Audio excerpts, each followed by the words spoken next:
Nós vamos ouvir a palavra de Deus, exposição na Epístola de Tiago, que é um texto belíssimo da palavra de Deus. E eu quero que você abra no capítulo 1, capítulo 1. Eu vou ler dos versículos 1 até o versículo 18, onde nós vamos expor hoje à noite. Capítulo 1 da Epístola de Tiago, versículo 1 até o versículo 18. Assim diz a palavra de Deus: Tiago, servo de Deus e do Senhor Jesus Cristo, às 12 tribos que se encontram na dispersão, saudações.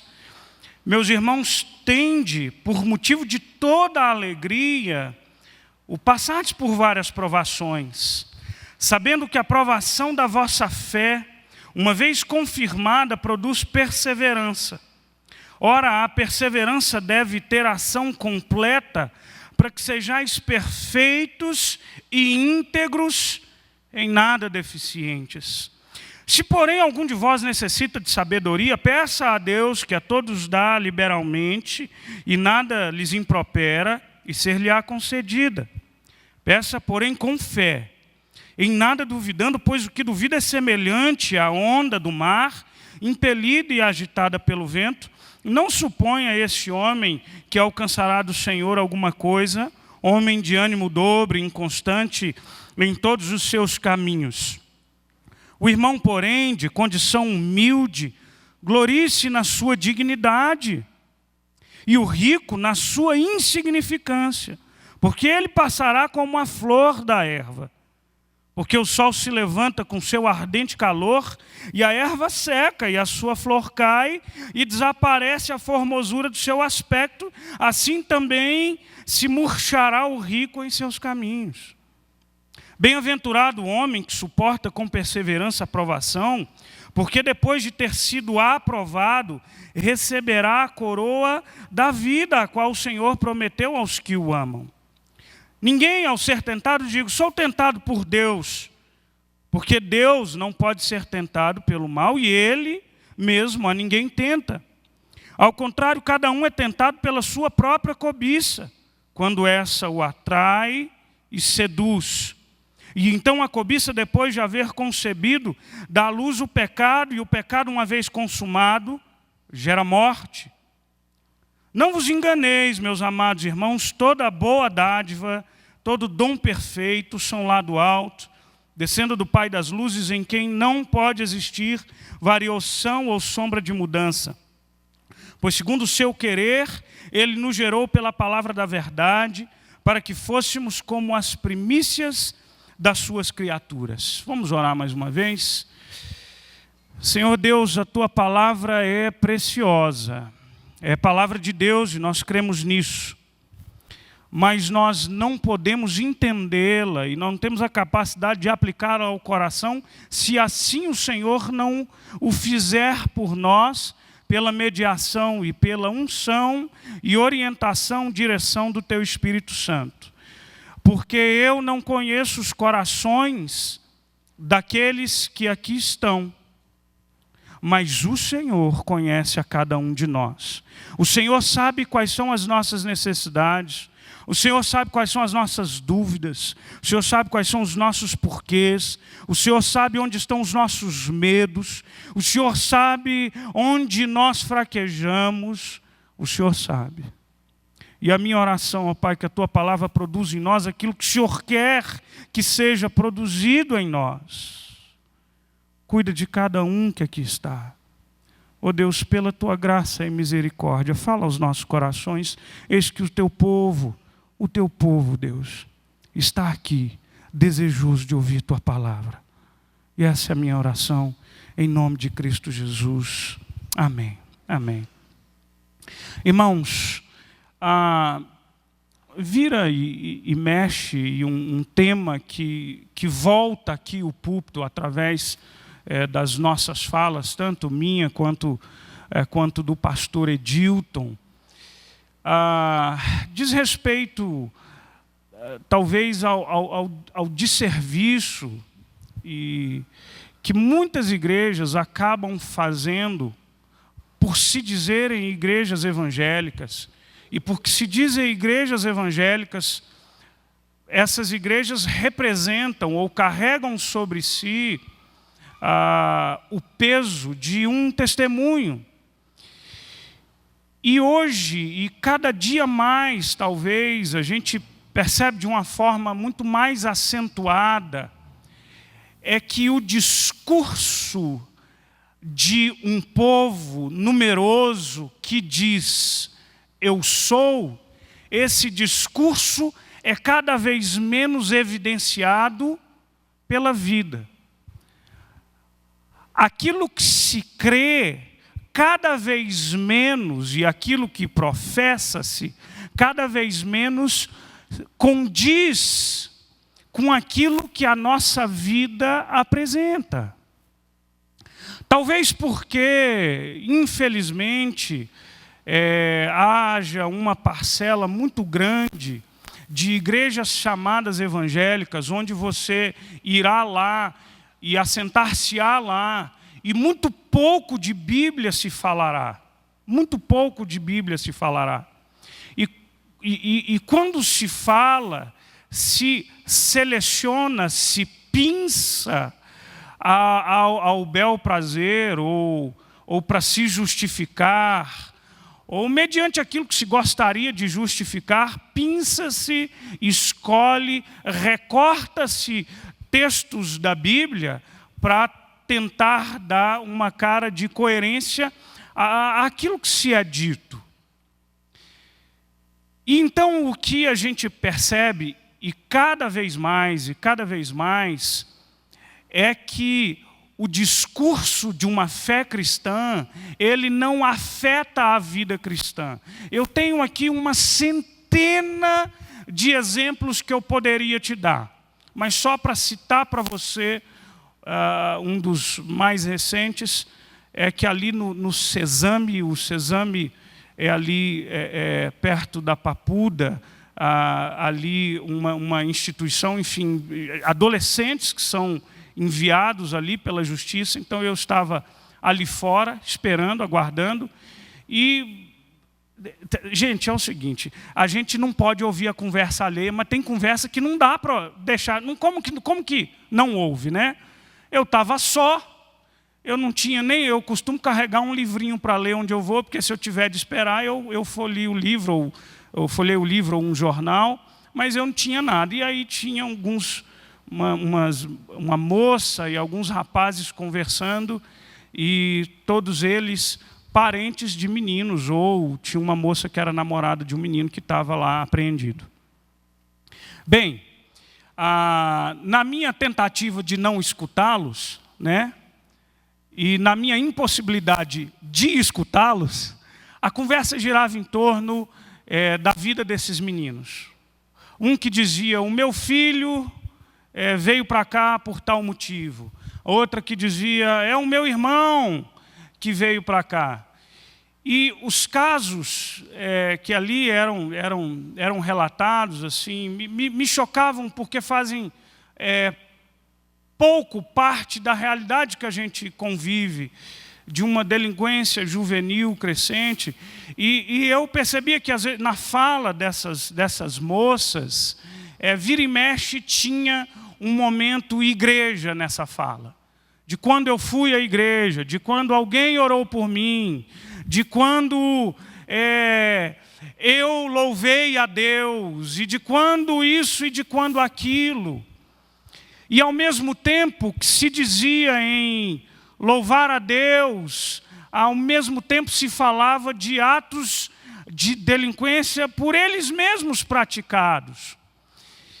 Então esse discurso, ele sempre me causa uma certa tensão, porque quando a gente lê a Bíblia, e a lê como um todo, a gente percebe, por exemplo, quando Paulo escreve aos Efésios, hoje de manhã a gente falou sobre isso, o apóstolo Paulo fala que nós, pela graça de Deus, fomos regenerados, e essa natureza regenerada que habita dentro de nós, ela precisa e ela irá inevitavelmente refletir na nossa vida cristã.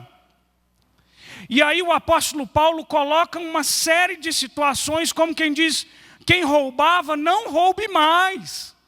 Quem não trabalhava, agora trabalhe, para ainda você ter com que ajudar a quem não trabalha. Não saia da vossa boca nenhuma palavra torpe, muito pelo contrário, ao abrir da sua boca, faça o favor de abrir a boca para transmitir graça para quem ouve. O mesmo apóstolo Paulo, quando escreve aos Coríntios, afirma que assim, se alguém está em Cristo, nova criatura é. As coisas antigas se passaram, eis que tudo se fez novo. Portanto, a compreensão do apóstolo Paulo é que uma vida cristã, ela se dá início por um processo de regeneração do Espírito Santo de Deus em nós. E essa regeneração, esse novo nascimento, irá e deve operar em nós uma nova vida. Quando a gente estuda a epístola de Tiago, Tiago tem como linha mestra da sua epístola, do começo ao fim, a questão de um cristianismo comprometido.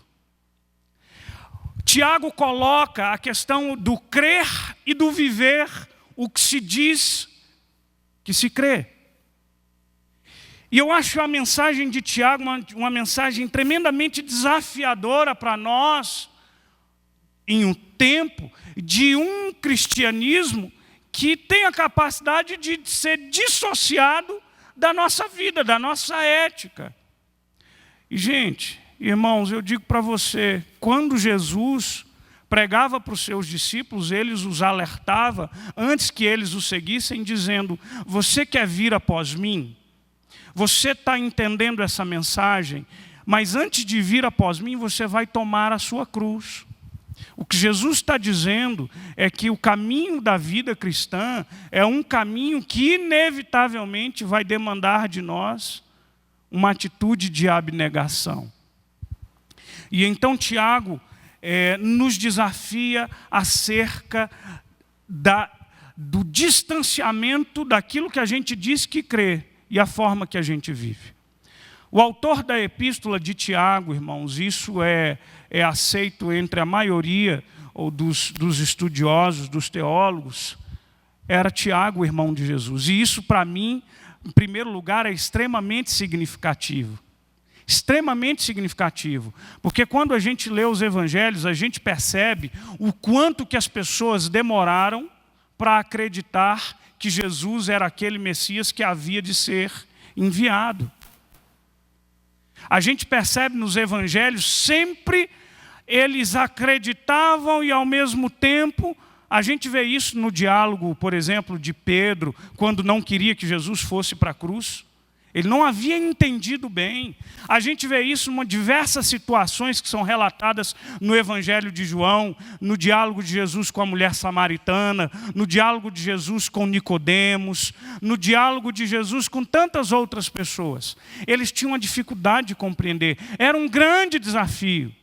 E por mais que a própria palavra, ou por mais que até situações miraculosas, como por exemplo João o Batista, que veio, que batizou Jesus, há um relato nos evangelhos de quando João estava preso, ele manda os seus discípulos virem a Jesus perguntar, o Senhor é aquele que havia de vir, ou hei eu de esperar um outro? E então Jesus diz, diga para ele, para que olhe os sinais que se faz aqui. Mortos ressuscitam, pessoas são curadas, o evangelho do reino é pregado. Então você imagina, coloque-se você no lugar de Tiago. Pense aí, eu venho de uma casa que nós somos 3 irmãos, nós somos 3 ao todo, meu irmão e a minha irmã. Num dado momento da nossa vida, enquanto, imagina você aí, está eu, a gente volta aí 2000 anos atrás, vamos seguir a profissão do meu pai, e o meu pai leva a gente para a carpintaria. Ok. Daqui a pouco meu irmão, a minha mãe já dizia que esse menino, meu irmão, ele era um menino concebido pelo Espírito Santo. Mas eu aqui na minha cabeça de menino não entendo muito bem esse negócio. Pensa então você comigo, que à medida que eu vejo meu irmão crescer, eu vejo meu irmão apresentar uma postura muito adulta para quem ele é.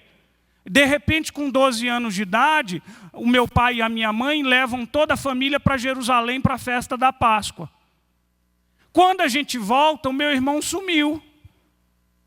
E aí o meu pai e a minha mãe ficam doidos atrás dele. Quando acham ele está no templo debatendo a lei com os mestres da lei. E a minha mãe diz então: meu filho, por que fazes assim comigo? E ela guarda no coração.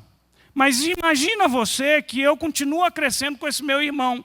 Daqui a pouco esse meu irmão, quando está aí por volta dos seus 30 anos de idade, começa a dizer para todo mundo que é Deus. Jesus, você está dizendo o quê? Que é Deus. Aí esse irmão daqui a pouco, ele sai andando, tem uns camaradas pescando, ele diz assim: vem, me segue. E os caras são mais doidos que ele, eles vão atrás dele. E eu, que sou o Tiago, o irmão de Jesus, ainda fico com certa dificuldade de compreender isso. Mas o meu irmão começa a falar do reino e dizer-se o Messias. Tem uma hora que eu e minha mãe não aguentamos. Chamei o meu pai, fomos uma casa buscá-lo, porque já era tarde, já estava na hora dele voltar para casa. A casa lotada e ele pregando. E o mais louco de tudo é que ele botava a mão no povo e o povo era curado. Vocês imaginam a cabeça de Tiago? Vocês imaginam, irmãos? Ou você acha que seria fácil para ele entender que o irmão dele, Jesus, era o Filho de Deus encarnado, era o Messias prometido que veio a esse mundo para oferecer redenção? Agora Tiago se descreve assim: Tiago, servo de Deus e do Senhor Jesus Cristo. Tiago entendeu quem era Jesus. Tiago entendeu que aquele anjo que viera anunciar à sua mãe de que no seu ventre ela gestaria o maior projeto de Deus para a humanidade, era o seu irmão, Jesus de Nazaré, o homem Deus. E ele entende essa mensagem, e Tiago vem a ser um dos pilares da igreja primitiva. Quando você lê o livro de Atos, quando, por exemplo, você lê Atos 15, ou quando você lê outros textos, você vai perceber Tiago, irmão do Senhor, Mateus 13:35, Jesus tinha vários irmãos. Um chamado Judas, não Iscariotes, outro chamado Tiago, provavelmente o mesmo Judas que escreveu uma epístola. O fato é que esse Tiago vem a ser uma figura importantíssima na igreja que nascia. Você vai encontrar o parecer de Tiago lá em Atos capítulo 15, quando a igreja começou a crescer entre os judeus e havia uma discussão acerca da questão da circuncisão. E havia um grupo de judaizantes dizendo: para ser cristão tem que seguir a lei de Moisés e circuncidar. E havia um outro grupo, esse liderado por Paulo e Barnabé, que dizia: não tem que circuncidar, porque a circuncisão que Deus requer é a do coração. Então houve essa querela, e aí então Tiago vem e dá um sábio parecer e apazigua a situação. Esse é o Tiago, irmão do Senhor, não o Tiago o apóstolo, mas é esse Tiago que vem ser um dos pilares da igreja, um homem que cresce na tradição judaica, e à medida que o evangelho começa a converter os judeus daquele tempo, Tiago escreve para esse judeu. Esse judeu muito acostumado e muito orgulhoso da sua descendência de Abraão, e que muitas vezes o deixava muito distante da prática, daquilo que ele dizia professar. Você entende o porquê então que Tiago desafia a gente coordenar e harmonizar aquilo que a gente crê com a forma que a gente vive. Porque o judeu muito se gabava do fato de que ele era filho de Abraão. Esse mesmo judeu que vivia empenhado e extremamente empenhado no cumprimento de rituais, mas que tinha um coração impiedoso, mas que tinha um coração duro.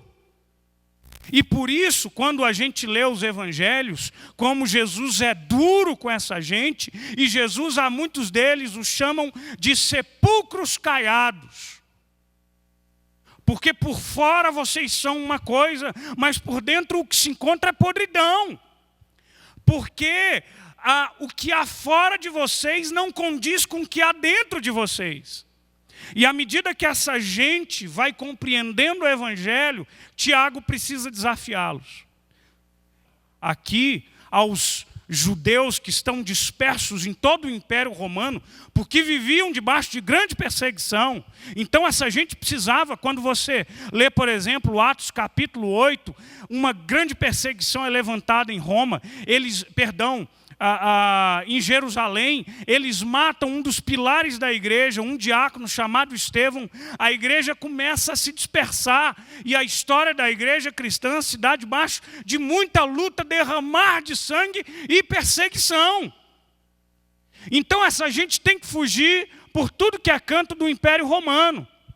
E por isso que Tiago escreve aos crentes da dispersão, os crentes que foram espalhados para todos os cantos do Império Romano. O tema da epístola, e aí, essa é uma das epístolas gerais, nós já expomos aqui a primeira epístola de Pedro. Há uma diversidade de temáticas, todas elas seguindo essa linha mestra da coerência.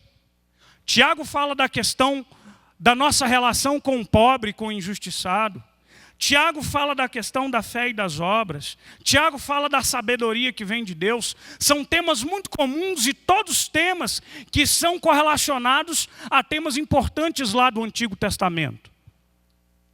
E aí então, irmãos, nessa noite, o capítulo que eu li, eu quero desafiar você e compartilhar com você o seguinte tema: crer e viver, desafios de um cristianismo comprometido.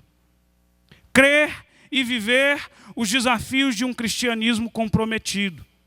É o que Tiago diz lá no versículo 22 do capítulo 1. Tornai-vos, pois, praticantes da palavra, e não somente ouvintes, enganando-vos a vós mesmos. Mas aqui, as primeiras lições de Tiago começa a falar, e o primeiro tema que ele trata é o tema das lutas, da tribulação, das perseguições. Esse é o primeiro tema que Tiago trata. É o primeiro tema que ele aborda, porque isso era uma realidade na vida dessa gente.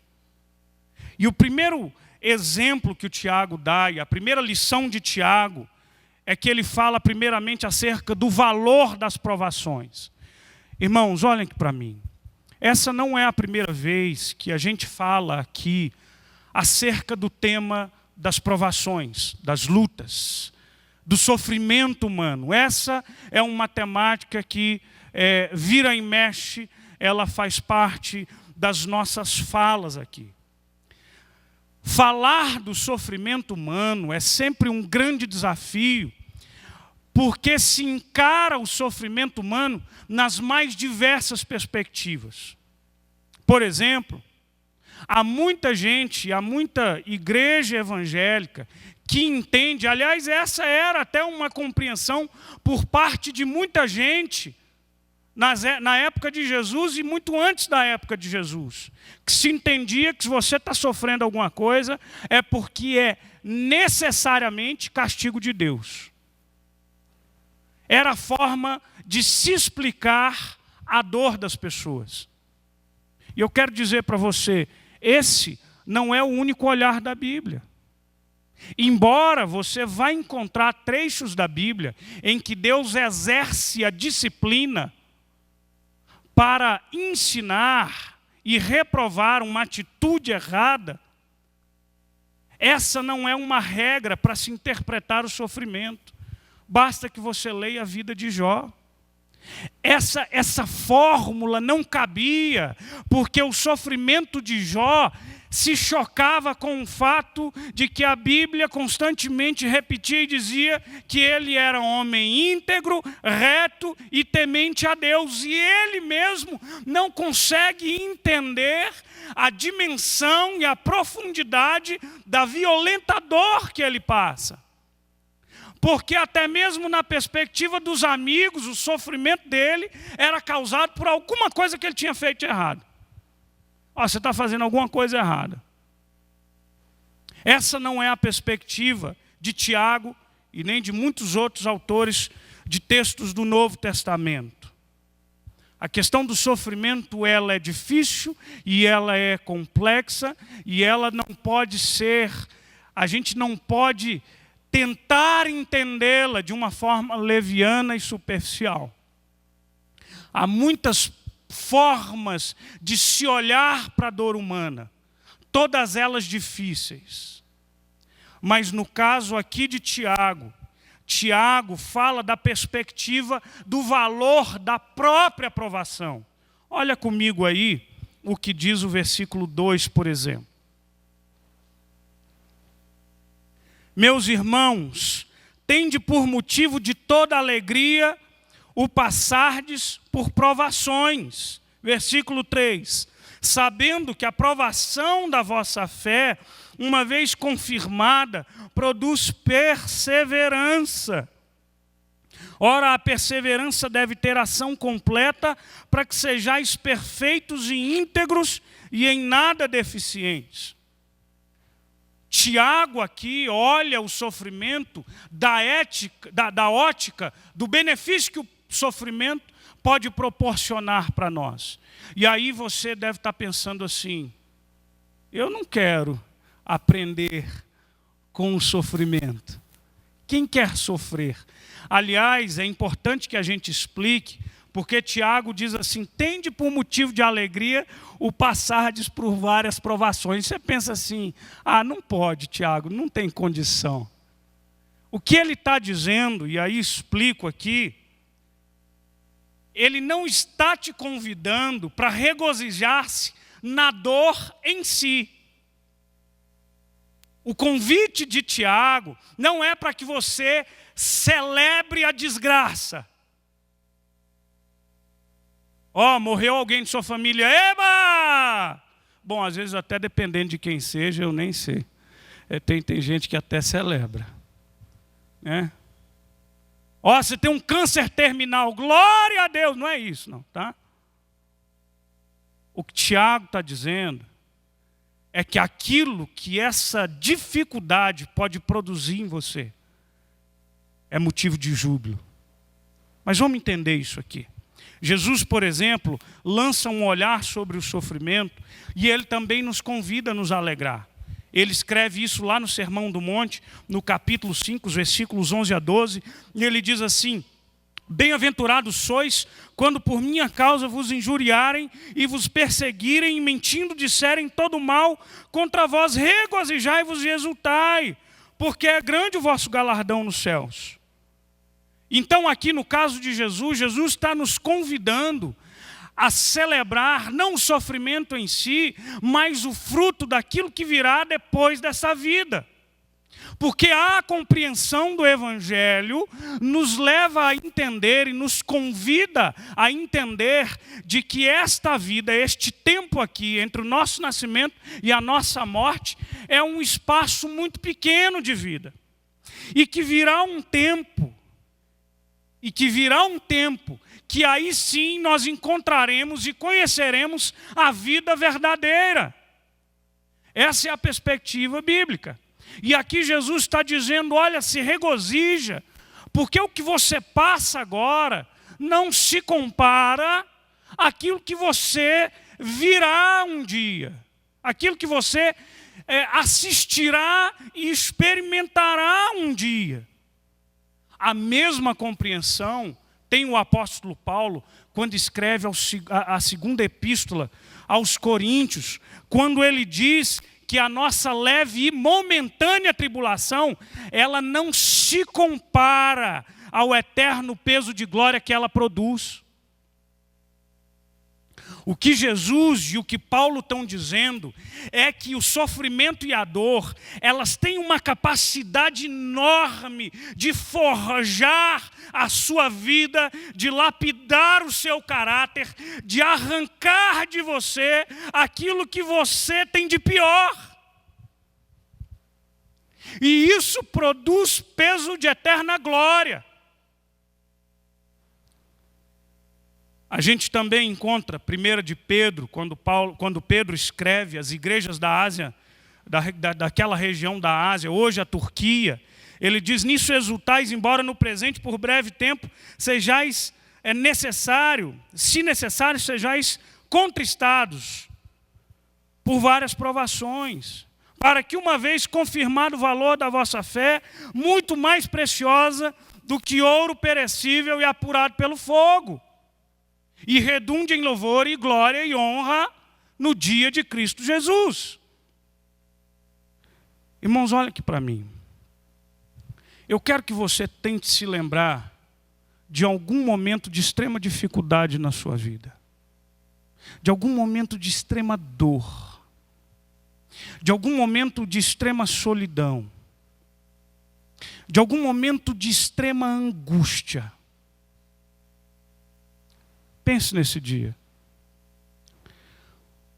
O que acontece com o nosso coração, além da tristeza que é natural, quando advém, quando nasce de uma situação adversa como essa? Mas é interessante que a gente convive com pessoas, e por mais duro que seja admitir isso, eu encontrei muita gente que foi sobremaneira humanizada por causa da dimensão da dor que se passou. Sabe por quê, gente? Porque existe nesse coração aqui, que a Bíblia diz que é enganoso, que é pecaminoso, que é corrupto, assim a Bíblia descreve o meu coração. Esse meu coração tem uma tendência para altivez, assim, persistentíssima. Mas existem situações na vida da gente que a gente se vê tão impotente diante da situação que a gente passa a reavaliar a vida, a reavaliar a importância dela, a reavaliar os nossos valores, a reavaliar as nossas prioridades. Você já conviveu com alguém que esteve perto de perder alguém que ama? Mês de dezembro eu preguei no Encontro de Casais, lá em Caldas Novas, da Igreja Presbiteriana de Valparaíso. E no último dia um casal me procurou e eles estavam dizendo para mim a saga, o vale pelo qual eles passaram. Eu não me lembro qual o motivo, mas a esposa daquele homem com 3 filhos pequenos, ela teve uma inflamação na coluna e ela foi para o hospital, a coisa se agravou. Para resumir uma história longa, ele disse que chegou um dia que o médico ligou para ele e disse: olha, chama a sua mãe, chama a sua sogra e vem aqui despedir da sua esposa. Como, doutor? Vem aqui despedir da sua esposa. Aquele homem disse que... Como assim? Ele foi. Ele foi para despedir-se daquela mulher, para dizer adeus. Ele disse para mim: olha, eu fiquei, durante todo esse tempo, eu achei que eu ia morrer. Eu achei que eu ia perder a pessoa que eu mais amo nessa vida. Eu tinha que acordar de madrugada, levar os meus filhos para a escola, E os meus filhos sofreram porque todo dia a professora ligava dizendo: pai, você esqueceu a lancheira. Deixa na mão do pai, né? Quando as minhas meninas chegam descabeladas na escola, é porque a Dani está do plantão, quem levou fui eu.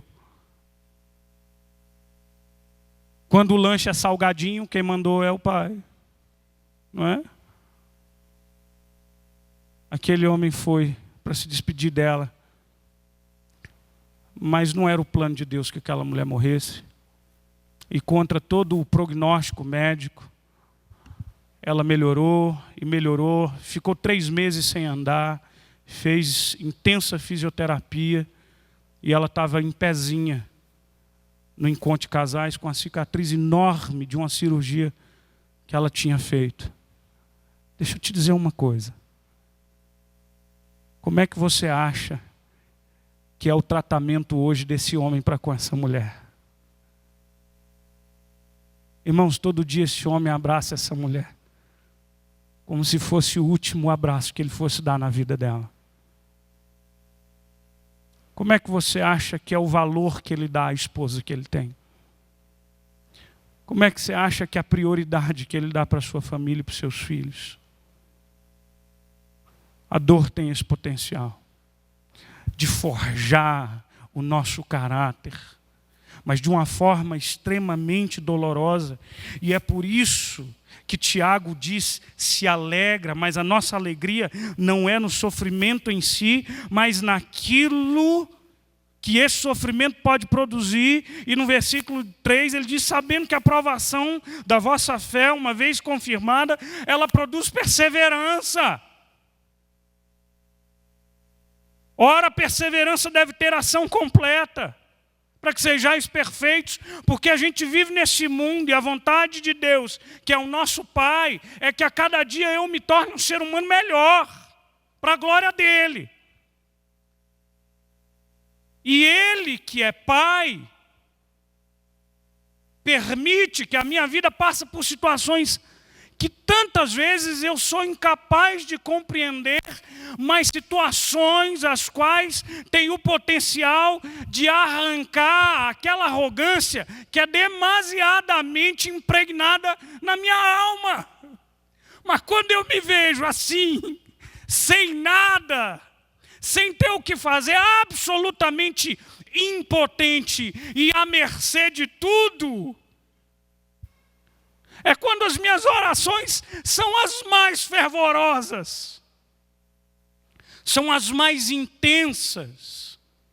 O apóstolo Paulo, de uma forma muito semelhante, ele usa adjetivos semelhantes a Tiago. Ele diz lá no capítulo 5 que ele se gloriava nas próprias tribulações, porque a tribulação produzia perseverança, a perseverança experiência, e a experiência esperança.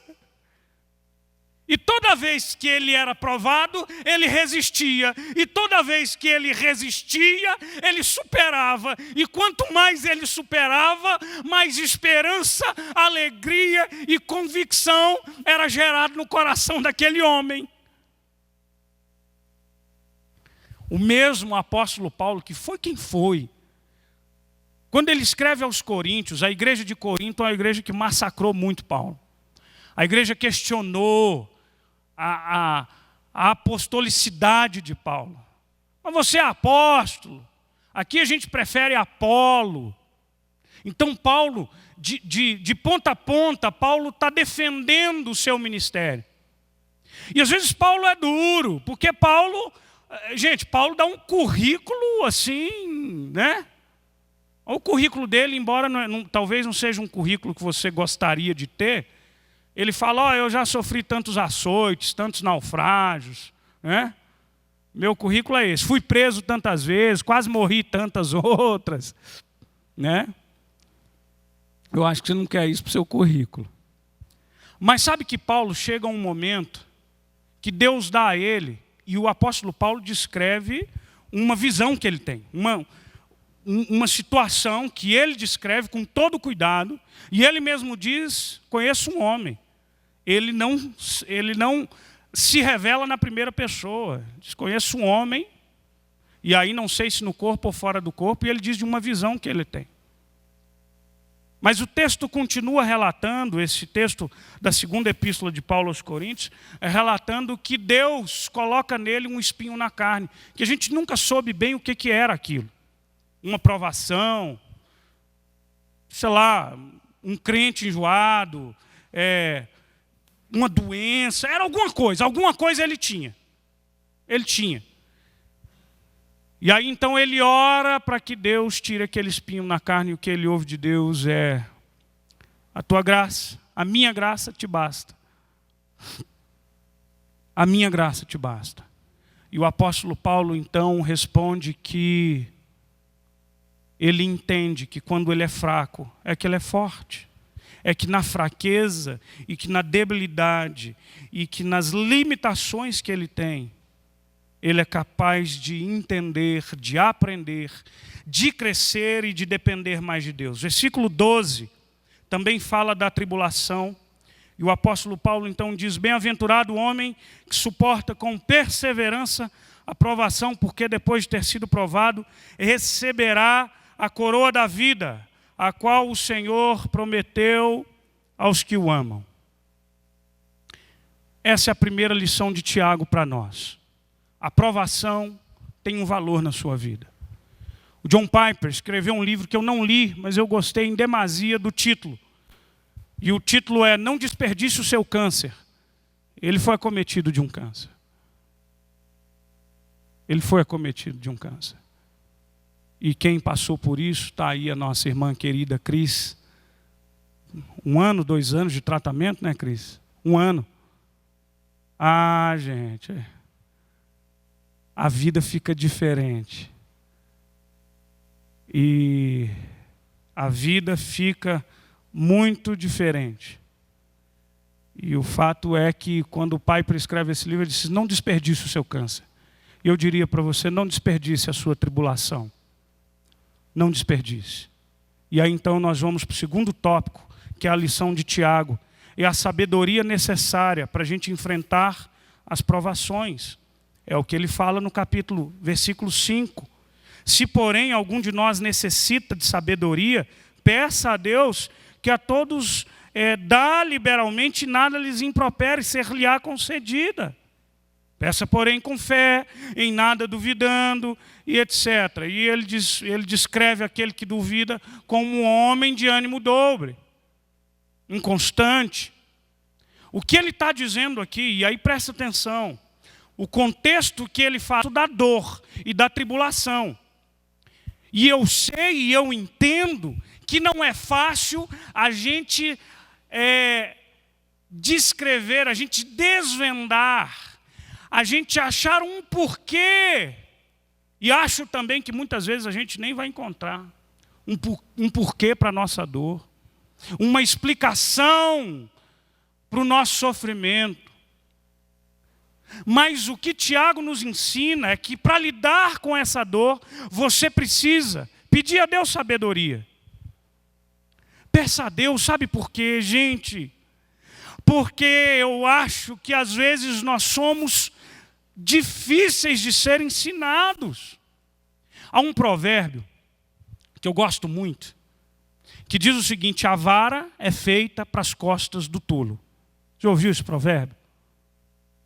Sabe por quê? Porque a vida tem uma lição muito preciosa para nos dar. Eu digo que a grande lição da história é a gente não cometer os erros que se passaram. Eu não preciso cometer os mesmos erros dos meus pais. Não preciso. Eu não preciso cometer erros dos meus amigos.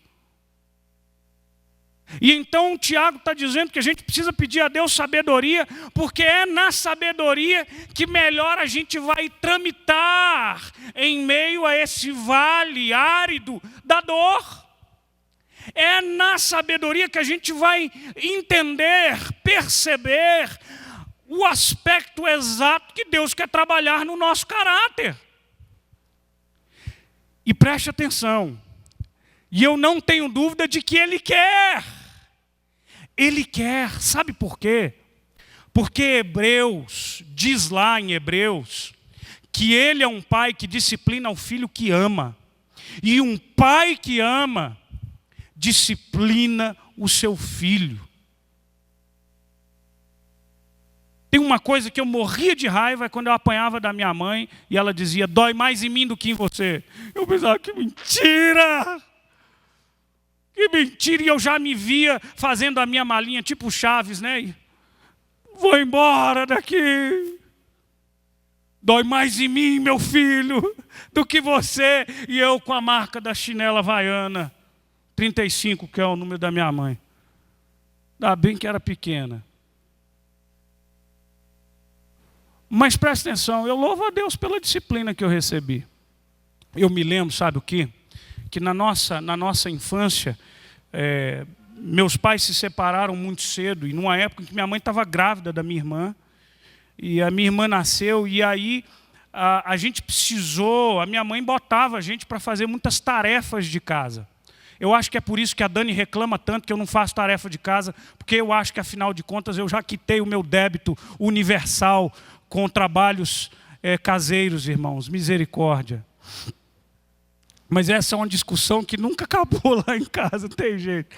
Aí, a minha mãe colocava a gente para fazer coisas. E a minha irmã ainda nasceu em uma época que a gente não tinha a bendita...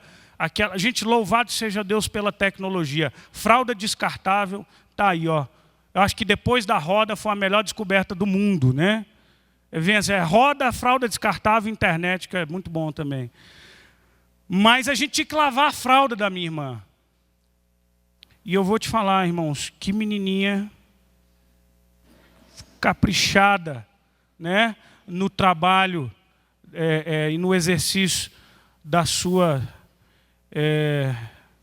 evacuação, nem se desculpe, eu não achei uma palavra melhor.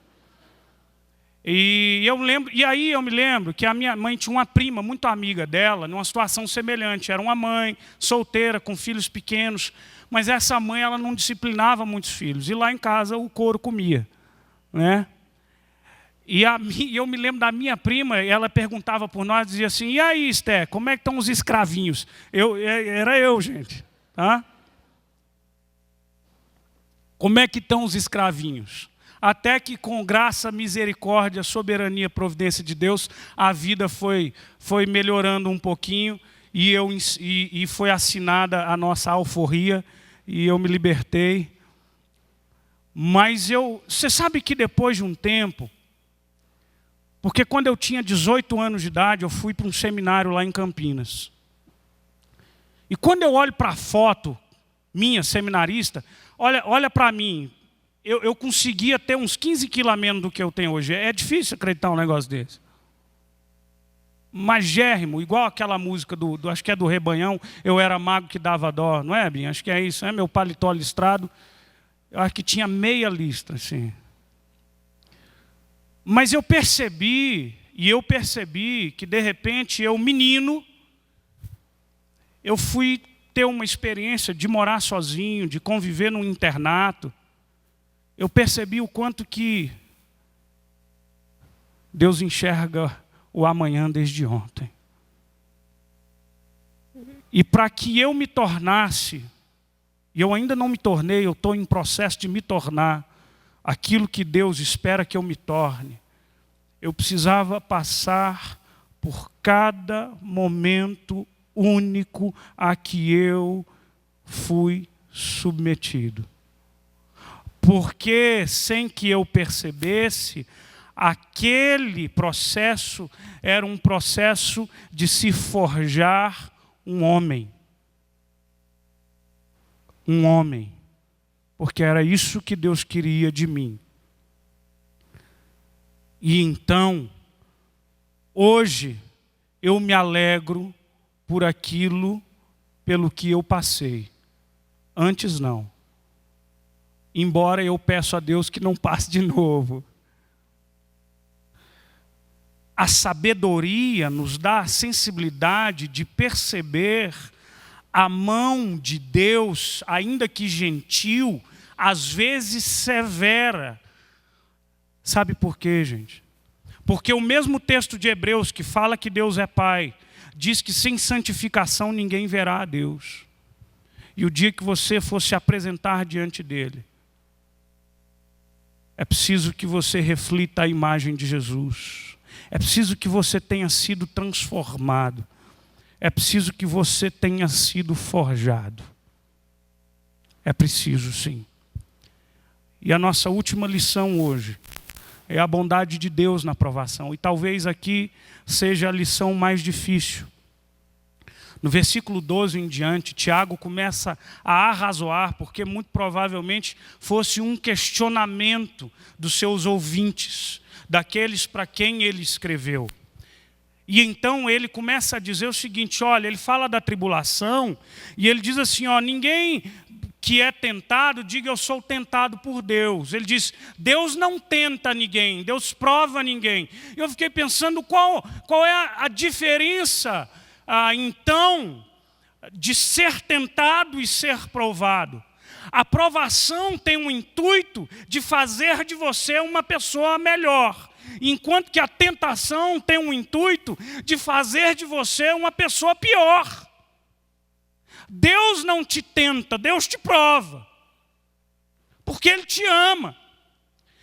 Mas eu comentei aqui na quinta-feira, no nosso culto da virada, como que é difícil a gente harmonizar e a gente conjugar o sofrimento e a dor humana com a bondade de Deus. Como Deus pode ser ao mesmo tempo bom e permitir que a dor nos sobrevenha? Como é difícil a gente harmonizar isso na nossa cabeça. E aqui então Tiago dá uma outra lição maravilhosa. Ele diz da perspectiva do sofrimento que é infligido na sua vida por sua própria culpa. Ao contrário, cada um é tentado pela sua própria cobiça, quando esta o atrai e seduz. Então a cobiça, depois de haver concebido, dá à luz ao pecado, e o pecado, uma vez consumado, gera morte. E essa morte aqui é a morte em todas as suas nuances e matizes, em todas as suas manifestações. Eu vou te dar um exemplo claro disso. Há alguns anos atrás, uma pessoa me procura, uma mulher, porque havia traído o marido. E de uma forma terrível. A mágoa e a marca que ficou foi profunda. E essa mulher veio ao arrependimento, mas o casamento estava destruído. Um cara bom, um homem que a amava, que fazia tudo por ela.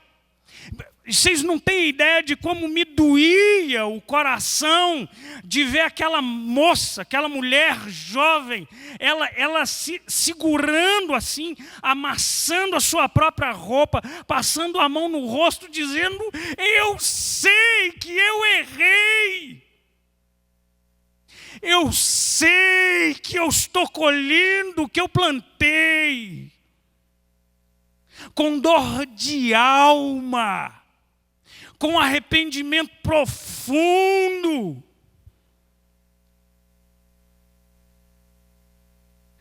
E é isso que Tiago está dizendo, toma muito cuidado, porque muitas vezes a luta e a tribulação que a gente passa é fruto da nossa estupidez, da nossa cobiça, da nossa a falta de discernimento. A gente faz tanta coisa e depois coloca a culpa em Deus. Nós fazemos escolhas erradas que nos levam a sofrimento intenso. E a gente tem que tomar cuidado com isso. E é por isso que nós já falamos da sabedoria. Se você acha que você não tem, pede a Deus. Pede a Deus. Sabe por quê? Porque a Bíblia diz que o temor do Senhor é o princípio da sabedoria. Pede a Deus para você não entrar num casamento furado. Pede a Deus para você não fazer um negócio que vai te dar problema. Pede a Deus para você não negociar a sua ética e um dia isso venha trazer problema para você. E é por isso que ele diz que nesse processo em que nós somos tentados, e muitas vezes pela nossa própria carnalidade, ele diz, a gente é tentado pela cobiça, a cobiça atrai, seduz, dá luz ao pecado, e aí a gente comete o erro. É processual. E o fruto é dor. É dor. É muita dor. E ele está dizendo aqui que Deus é bom. No versículo 16 em diante, ele diz: não vos enganeis, toda boa dádiva, todo dom perfeito vem do Senhor. Irmãos, é preciso que a gente entenda, e aí eu não quero me delongar mais, que a perspectiva bíblica da vida cristã e do sofrimento jamais, em nenhuma página da Bíblia, excluiu da vida cristã a possibilidade do sofrimento, até porque a gente acabou de ver que esse mesmo sofrimento pode ser um instrumento pedagógico de Deus para fazer de mim e de você uma pessoa muito melhor do que você é hoje. A Bíblia está dizendo: Ele é bom, e toda boa dádiva vem dEle. Vem dEle. Os irmãos aqui que estão mais próximos, que nos acompanharam, sabe que depois de algum tempo a gente vinha resolvendo uma questão de espólio da minha sogra, que faleceu em 2011. E depois de finalmente resolvida essa questão, nós fomos aí à luta e ao desafio o sonho de todo brasileiro, que é o sonho da casa própria, né? Então, fizemos lá pedimos um crédito na Caixa Econômica, e esse crédito foi pré-aprovado, e começamos a procurar algum lugar, e foi uma novela. E toda vez que sempre alguém perguntava: e aí, pastor, saiu o negócio? Eu falou: rapaz, não saiu. E a coisa demorando. E aí o Correio Brasiliense, há algum tempo atrás, anunciou, estava lendo, que o ITBI ia ficar mais caro, né? O ITBI, aliás, o ITBI é um imposto que eu acho que é um negócio que vem, que sim, é uma aprovação terrível, né? Porque você luta, compra um imóvel, aí você vai vender 2% do governo. Quer dizer, já não é mais 2%, é 3% agora do governo. E aí eu com a Dani, a gente orando, esse negócio tem que sair logo. 1º de dezembro, nada. Liga, cadê? Não vem. Irmãos, quando foi semana passada, segunda-feira, o correspondente bancário ligou na gente e falou assim: amanhã vocês vão no cartório assinar a escritura. E presta atenção, tem que ser amanhã, porque senão você quer pagar ITBI 3%? Não, meu amigo. Fomos terça-feira ao cartório. Na quarta-feira a gente foi, terça-feira a escritura, quarta-feira registro do imóvel, tipo 45 do segundo tempo. Aí eu paguei uma bagatela de 2% sobre o valor total do imóvel. Mas o que eu quero te dizer é que quando a gente chegou em casa, irmãos, eu sei que é pequeneza da minha fé, e eu não tenho vergonha de assumir a pequeneza da minha fé. Eu sou pastor, e durante muito tempo na minha vida eu pensei assim, vivendo em Brasília, eu pensei: eu nunca vou ter uma casa própria. Ah, não tem jeito, cara. Brasília é assim, você vai olhar um apartamento ali de 2 quartos, quanto que é? Ah, está em promoção, 1 milhão. Não é assim? Essa coisa que é caro demais, o custo de vida. Irmãos, eu tenho amigos, e a gente, né, os nossos presbíteros aqui sempre nos recomendam: você pastor, paga lá o seu INSS. Turma puxa a orelha da gente aqui. Eu tenho amigos que não fazem isso, que nem pagam o INSS. Você está entendendo que quarta-feira para mim, naquele cartório, botar uma assinatura de um apartamento que muito tempo na minha vida eu achei que eu nunca fosse ter, me faz ter vergonha da minha pequena fé, mas me faz ter uma gratidão tão grande. Tão grande, irmãos. E aí eu me lembro desse texto que a Bíblia diz que toda boa dádiva vem de Deus. As dádivas todas que nos foram dadas, e eu poderia cantar aquele hino aqui: quantas bênçãos, conta quantas são, recebidas da divina mão. Eu poderia enumerá-las muitas, louvado seja Deus por isso. Nenhuma delas foi sem dor, foi sem luta. Mas eu entendo por quê. Porque quando eu assino uma escritura daquela, eu tenho a total, a mais completa e a mais absoluta certeza de que não foi a minha mão que conquistou aquele negócio. Não foi. Então a gente tem que chegar em casa. Chamei a Dani. Disse, vamos orar e vamos agradecer a Deus. Porque Ele é um Deus que cuida de nós, mesmo através das tribulações. Esse é o desafio, irmãos. Esse é o desafio para nós. Enxergarmos a bondade de Deus, até, inclusive, no meio às tribulações. Feche seus olhos. Vamos orar a Deus.